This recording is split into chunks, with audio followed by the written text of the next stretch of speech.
120 क्या है दोस्तों? आप बहुत सारे चैनल्स के वीडियो को देखे होंगे। इस वीडियो के थंबनेल में भी हमने भी लगाया है।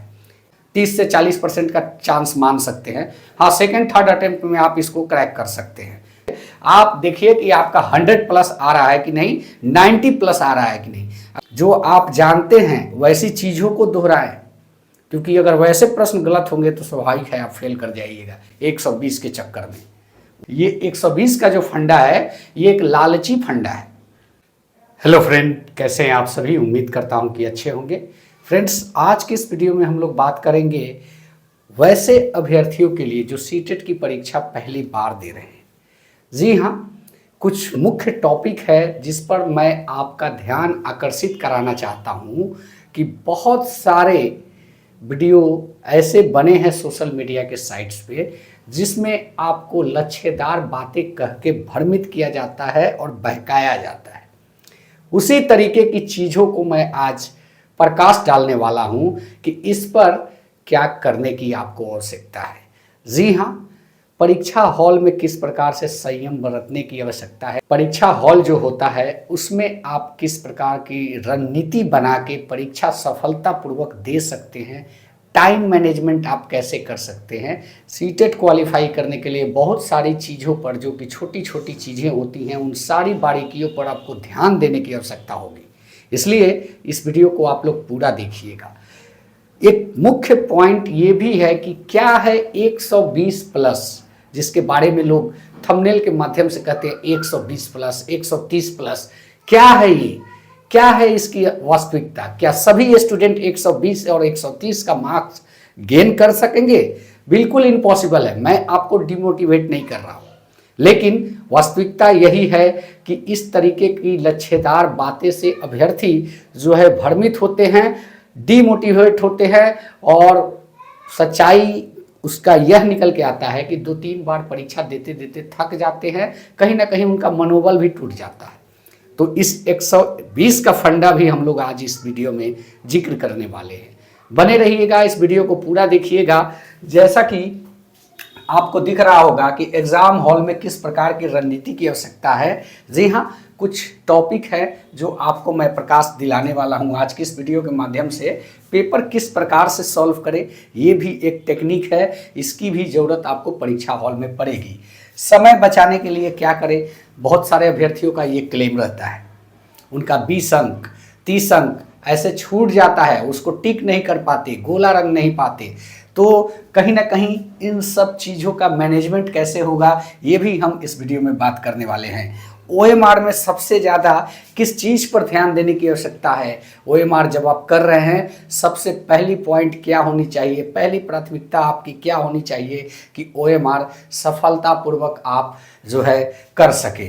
और क्या रीचेक का भी समय मिलेगा? अगर आप परीक्षा दे रहे हैं और 150 के पेपर में आपका समय नहीं निकल पा रहा है, तो वैसे अभ्यर्थी यह जान ले कि आपका समय इस वीडियो को देखने के बाद निकलेगा और वापस दोबारा भी आप रीचेक कर पाएंगे कि हमने कुछ मिस तो नहीं किया। जी हाँ, इस वीडियो को पूरा देखिएगा। यहाँ पे हमने बताने का प्रयास किया है कि सीटीपी से लेकर पेपर 2 तक 150 नंबर की परीक्षा होते हैं और कैसे कैसे आप उसको सॉल्व करेंगे। जी हाँ, 120 के बारे में भी हमने जिक्र किया है कि आखिर 120 प्लस क्या है, इसके बारे में भी आज हम लोग जानेंगे। ज्वाइन टेलीग्राम अवश्य करें, क्योंकि टेलीग्राम के माध्यम से बीच में जो भी इम्पोर्टेंट मैसेज होंगी वो आपको हम उपलब्ध कराएंगे। इसलिए टेलीग्राम को भी ज्वाइन करके रखिएगा, क्योंकि इसमें जो है आप उम्मीद करेंगे कि दिन भर मैसेज आएगा, वैसा नहीं है। कुछ टॉपिक्स होंगे, कुछ पॉइंट्स होंगे, उसी के अकॉर्डिंग आपका इसमें मैसेज आएगा। हो सकता है कि एक दिन में 1 आए, 2 आए या नहीं भी आए, लेकिन ज्वाइन करके रखिएगा।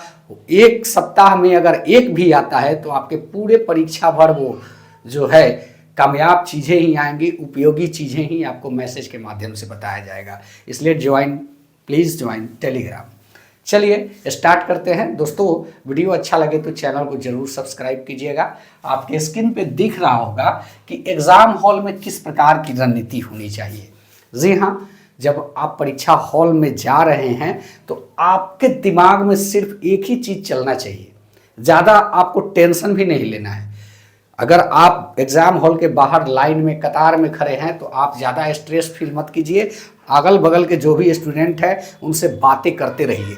जैसे ही परीक्षा हॉल में आप एंट्री करते हैं तो सुकून से रिलैक्सेबल फ्लेक्सिबिलिटी मोड में आप बैठ जाएं। सबसे पहली आपकी ये होनी चाहिए कि आप बैठे हैं वो ठीक ढंग से बैठे हैं कि नहीं, रिलैक्स है कि नहीं, इस चीज़ पर विशेष फोकस कीजिएगा।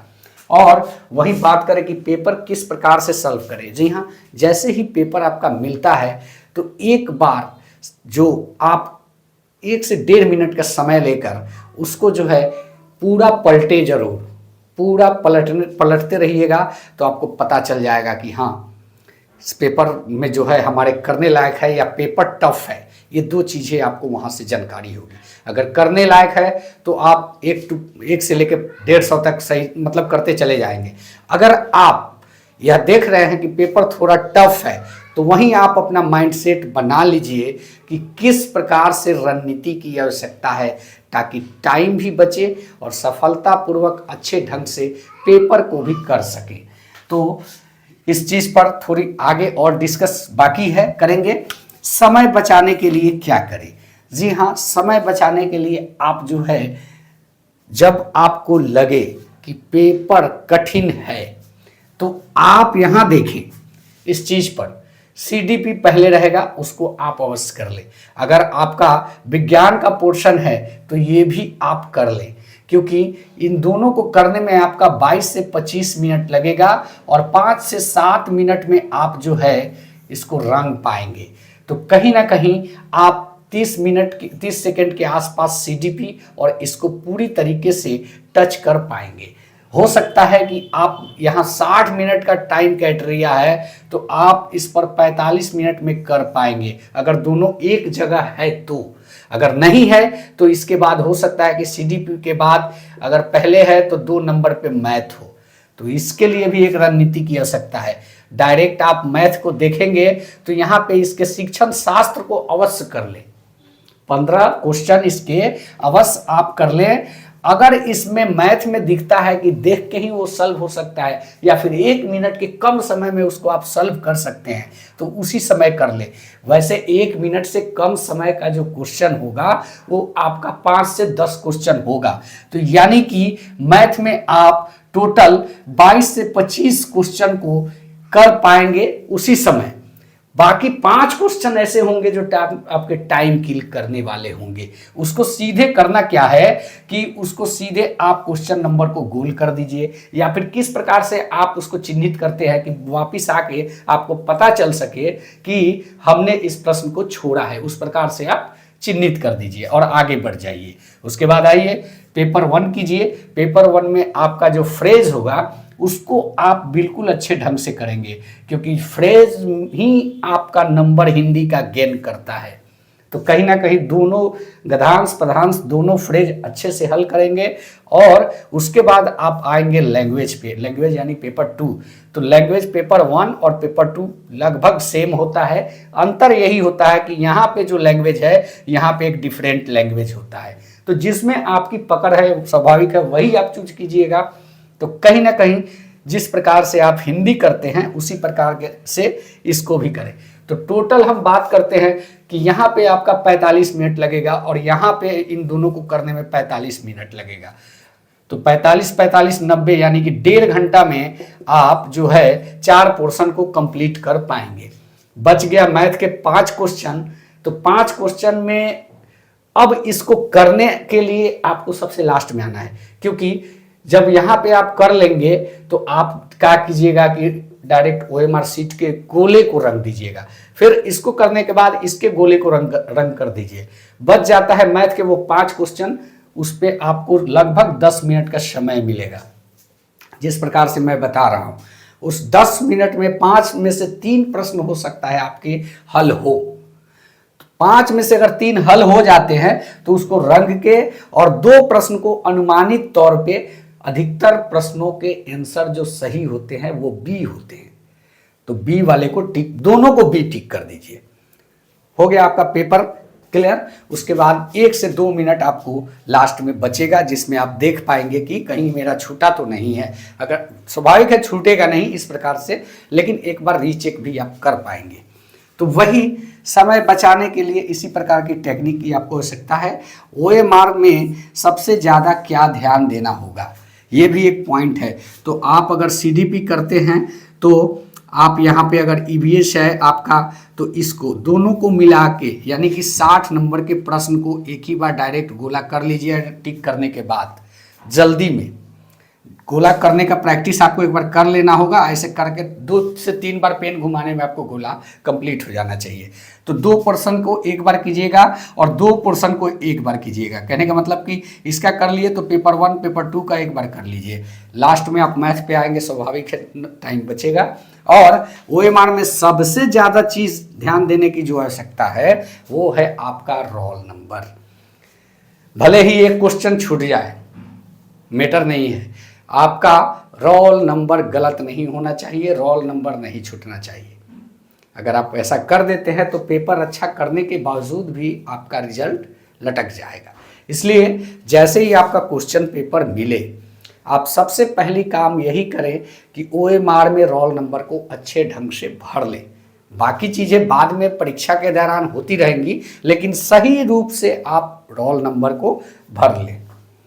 क्या रीचेक का टाइम मिलेगा? जी हाँ, बिल्कुल मिलेगा, क्योंकि ये 2 पोर्शन आप करेंगे तो आपका ये 45 मिनट और फिर 2 पोर्शन करेंगे तो 45 मिनट, यानी कि 90 मिनट, यानी कि घंटा में बात करें तो 1.5 घंटा।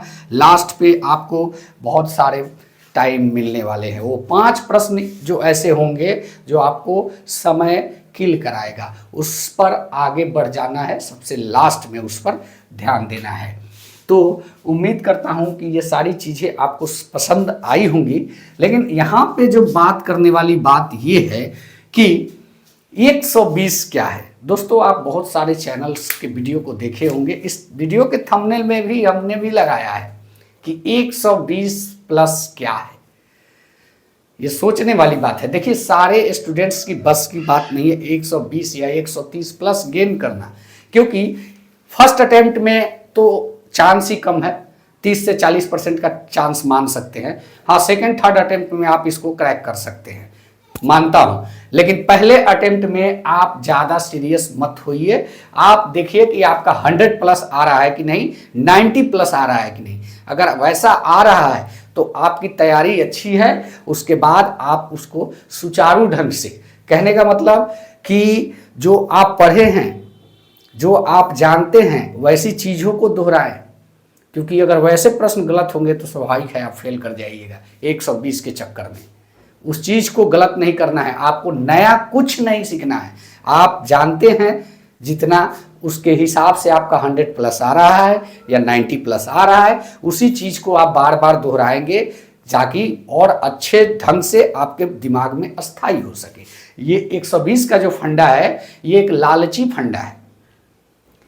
ये इतनी आसान चीज़ें नहीं है। लोग अपने थंबनेल में लगा देते हैं कि 120 प्लस गेन करें, ये करें, वो करें। बिल्कुल दैट इज इम्पॉसिबल।